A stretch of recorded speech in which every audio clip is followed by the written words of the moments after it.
کیا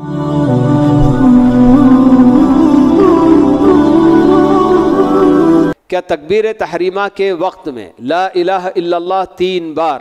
اور پھر اس کے بعد من حمزہ و نفسہ و نفقہ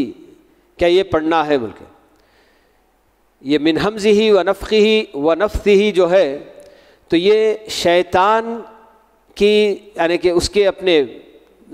شر سے پناہ مانگنے کے لیے اللہ تعالیٰ سے دعا کی جاتی ہے کہ اعوذ باللہ السمیع العلیم من الشیطان الرجیم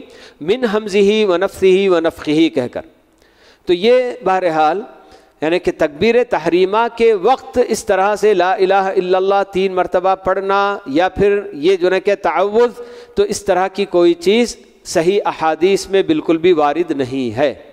کہ تکبیر تحریمہ کے وقت آدمی بس تکبیر تحریمہ ادا کرے گا اور پھر اس کے بعد نماز کے بعد نماز شروع کرنے سے نماز یعنی کہ دعائے استفتاح یا تو ثنا پڑھے یا دیگر اور بہت ساری دعائیں جو اللہ کے نبی صلی اللہ علیہ وسلم سے ثابت ہیں، اللہم باعد بینی و بین خطایا کما باعدت بین المشرق والمغرب، اس طرح کی دعائیں، یہ سب جو ہے کوئی بھی دعا بہرحال پڑھے گا تو بس یہی چیز ہے. باقی تکبیر تحریمہ کے وقت لا الہ الا اللہ پڑھنا یا پھر یہ تعوذ، یہ سب چیزیں ثابت نہیں ہیں. البتہ نماز کے دوران اگر شیطان بہت زیادہ ڈسٹرب کرتا ہے،